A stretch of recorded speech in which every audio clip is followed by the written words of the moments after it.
Obrigada, bom dia a todos. Obrigada, Maria Rita, minha amiga aqui na mesa, Rômulo, né?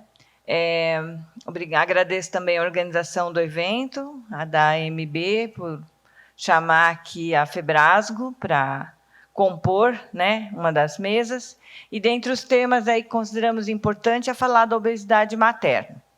E o Dr. Rômulo já apontou da importância, né, da obesidade materna, e eu vou falar de alguns aspectos de pré-natal, parto e os cuidados, né, para essas gestantes durante essa assistência obstétrica. Tá? Eu tenho aqui como conflitos de interesse, eu sou palestrante consultora da Organon, P&G, MS e Apsen.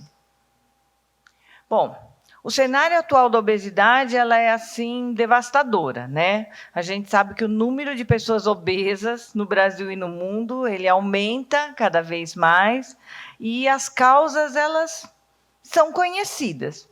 Como o Dr. Rômulo falou, é o padrão alimentar inadequado, é o estilo de vida moderno, e com isso as pessoas têm uma ingestão excessiva de alimentos e de alimentos de má qualidade, associada a uma falta de atividade física.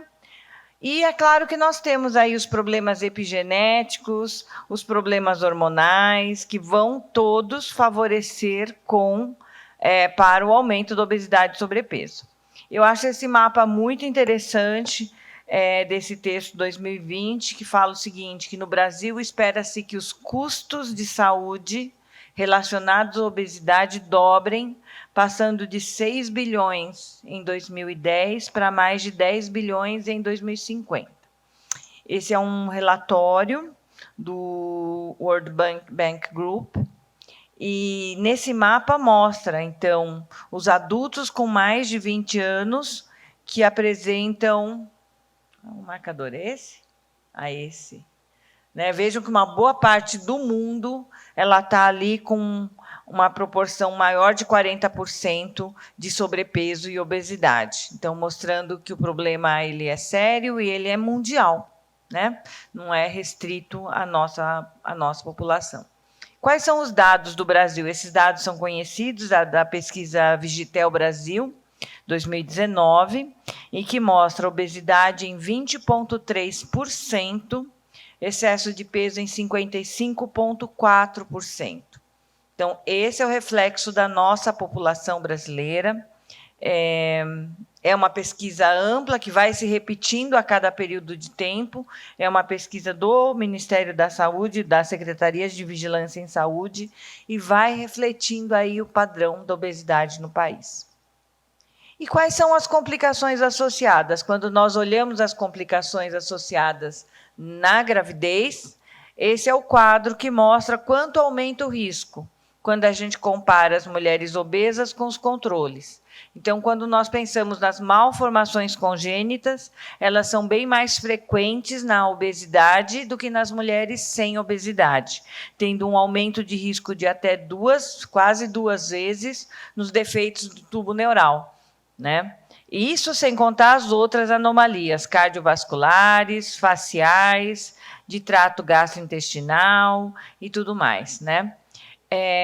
Nas complicações maternas, elas também são muito conhecidas. Aqui eu trago duas colunas, né, em que mostra o controle comparando simplesmente obesidade IMC acima de 30 e obesidade mórbida, mostrando como aumenta o risco para diabetes mellitus gestacional, hipertensão arterial, pré-eclâmpsia, a macrosomia, o parto pré-termo, parto vaginal operatório e cesárea.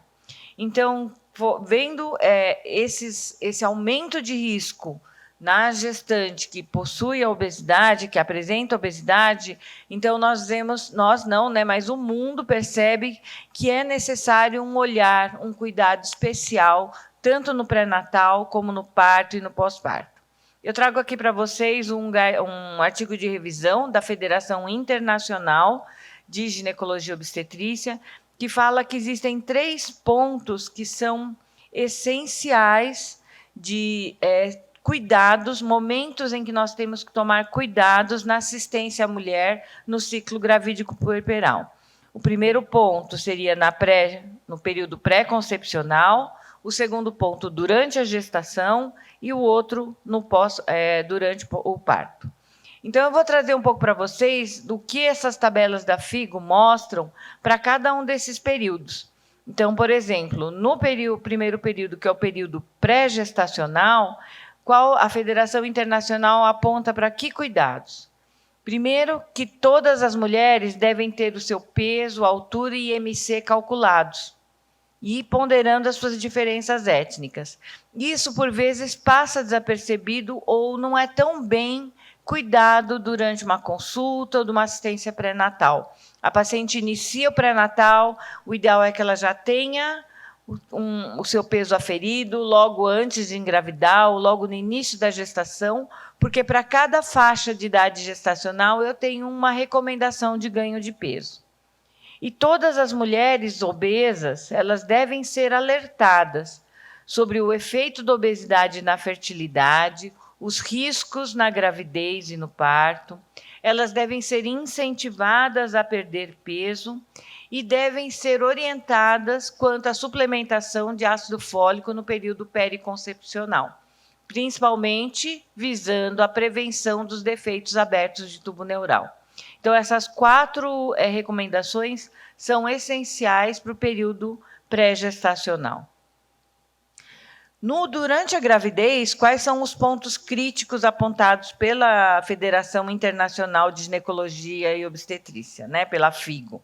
A primeira coisa é que o peso e a altura e o IMC devem ser aferidos na primeira consulta, para que a gente possa estimar o ganho de peso durante a gravidez e aconselhar o ganho de peso gestacional. A gestante obesa deve ganhar entre 5 e 9 quilos durante toda a gravidez. Ela não pode passar desse ganho, que eu acho até muito para uma gestante obesa, mas são as recomendações internacionais. Ela deve receber durante o pré-natal informações sobre dieta e estilo de vida. E quais são essas orientações, né? Com que ela tenha uma dieta hipocalórica, que ela tenha restrição de alimentos com alto conteúdo de carboidratos e a atividade física essencial durante o pré-natal é a realização das caminhadas. Ai, como é que a gente volta? Agora vai, né? Agora ele foi tudo para frente, agora vai tudo para... Pronto.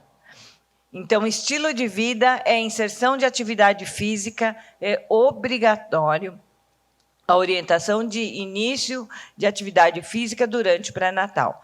Essas 2 medidas já vão me ajudar a fazer a prevenção do diabetes mellitus gestacional. E são as 2 medidas iniciais que a gente começa a propor quando a gente faz o diagnóstico de DMG, né? Dieta e atividade física. Então, para a paciente obesa, isso já deve partir da base do pré-natal, desde o início do pré-natal. Elas devem ser avisadas sobre os riscos, sobre a dificuldade da perda de peso, os riscos de doenças a longo prazo.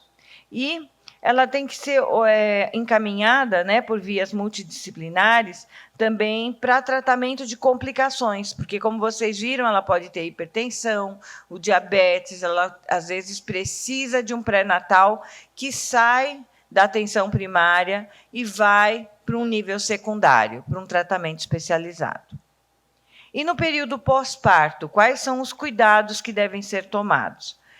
Apoio com a amamentação. As mulheres com obesidade, elas têm dificuldade na amamentação e manter a amamentação pelo período mínimo recomendado, né? Fazer o acompanhamento pós-natal das complicações, como ela pode ter o diabetes, a hipertensão, ela precisa ser seguida com esse olhar quanto às suas complicações que são mais frequentes. Ela deve ser encorajada a perder o peso no pós-parto e iniciar a contracepção adequada para que ela tenha os intervalos interpartais, para que ela engravide novamente numa melhor condição de saúde. Eu vou apontar, então, quais são os principais cuidados que recomendamos durante o pré-natal.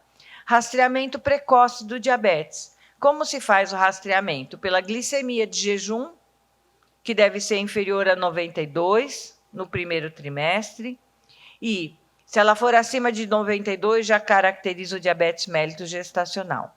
Se ela não for diagnosticada no primeiro trimestre, vai para o segundo trimestre com teste de tolerância à glicose oral de 75 gramas.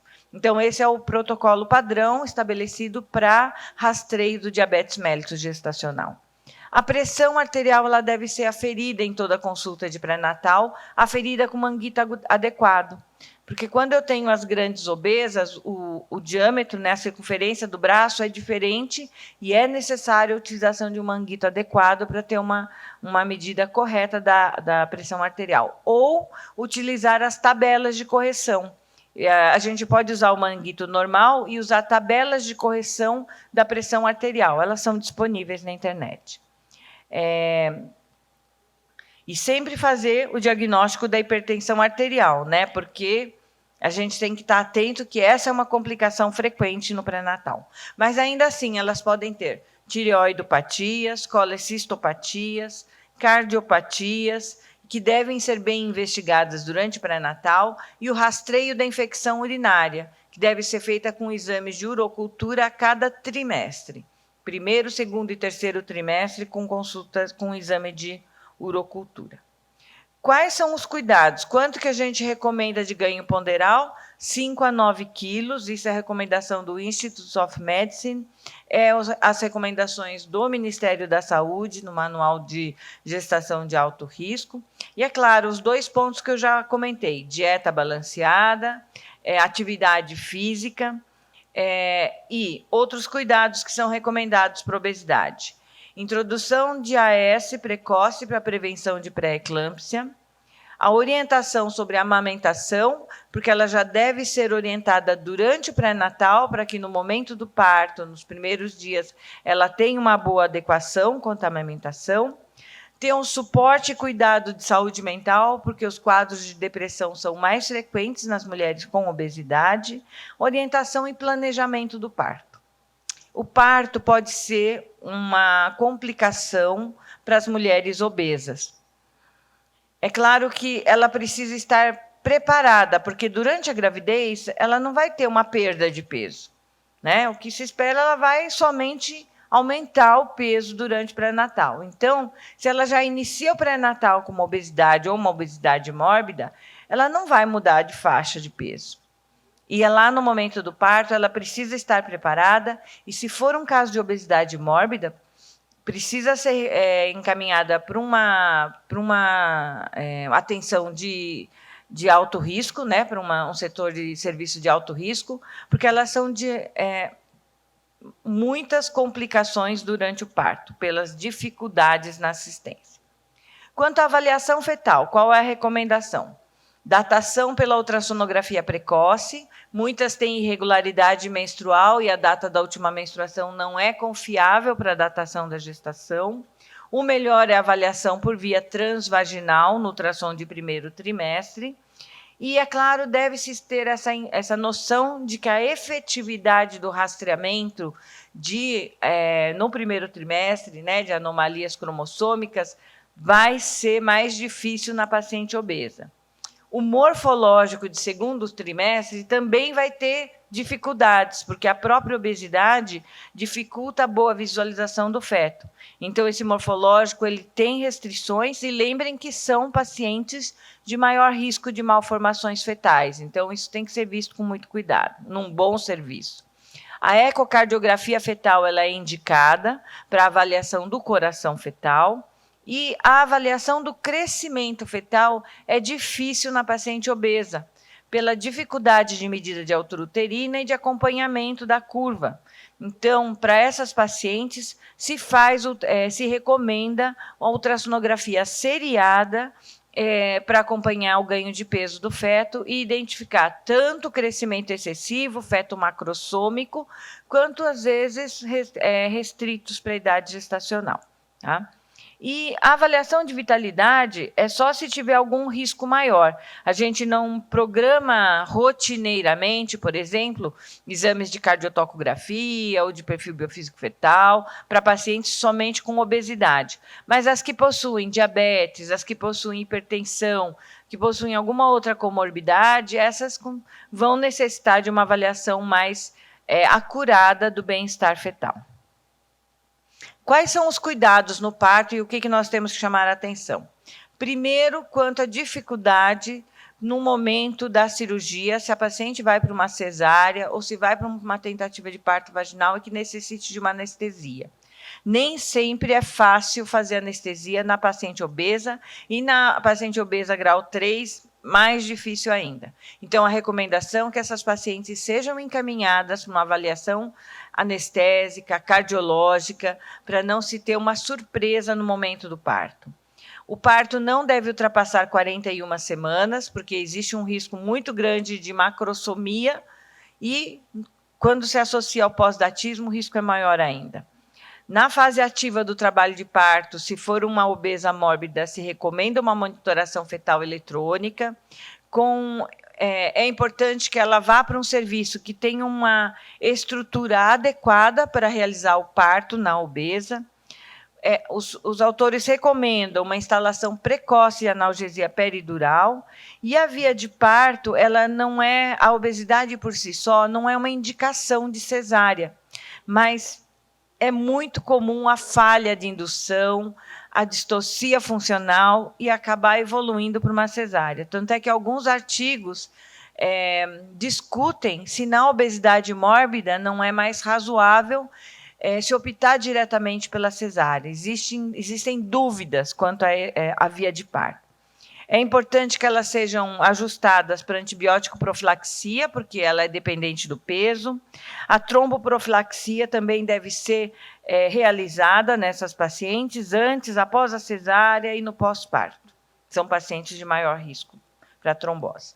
Eu trouxe esse gráfico que mostra a proporção de falha de indução nas mulheres obesas, então aumenta em todas as categorias, né, de obesidade. Quanto mais obesa, maior a falha de indução, para vocês verem como não é fácil. E esse é o cenário da paciente com obesidade mórbida. Ela vai para uma cesárea com uma condição difícil, uma condição anestésica difícil, uma condição cirúrgica difícil, e a equipe tem que estar preparada, por isso ela precisa ser encaminhada para um serviço que tenha um atendimento de gestação de alto risco e que faça uma cesárea numa paciente com equipamentos especiais, porque vejo que uma paciente dessas, ela não fica numa mesa cirúrgica normal. Tem que ser buscada uma mesa cirúrgica especial. Maria Rita sabe que ela deu plantão um bom tempo no Hospital São Paulo e era um dilema esses casos, né, Maria Rita? Existem técnicas para a gente promover a cesárea nessas pacientes grandes obesas, de suspender o panícula adiposo, mas existe um risco nesses procedimentos, às vezes, de dificultar a ventilação das pacientes. Vejam como é difícil se programar o parto nessas pacientes. Então, tem que se tomar muito cuidado. E no pós-parto, nós sabemos que as obesas têm maior risco de deiscência e infecção de cicatriz, maior risco de infecção urinária, formação de hérnias, atelectasias, depressão e retenção de peso pós-parto. Então, o cuidado dessa mulher no período pós-parto, ele tem que ser muito criterioso e deve buscar essas complicações no período pós-parto. Então, minhas considerações finais, né? Primeiro, que é essencial o planejamento da gestação nas mulheres obesas. E o ideal é que elas reduzam o seu peso antes de engravidar, porque assim terão uma condição metabólica e uma melhor condição para ter a gestação e o parto. A ultrassonografia seriada, ela ajuda na datação, na avaliação da morfologia fetal, no acompanhamento do crescimento fetal. Então, a mensagem é: não economizem em ultrassom, porque é difícil o exame, a gente não consegue fazer um pré-natal adequado, mesmo com o ultrassom. Então, ele é um exame que ajuda nesse manejo da gestação e no manejo do parto, porque a gente vai ter uma ideia do peso fetal ao final da gravidez. O parto deve ser planejado para as pacientes com obesidade e não está assim estabelecido o tipo ideal de parto na obesidade mórbida. É claro que pelas complicações cirúrgicas, o ideal é que elas tenham parto vaginal.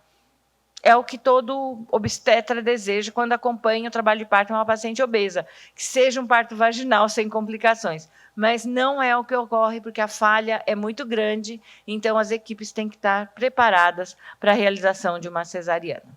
Então é isso, muito obrigada.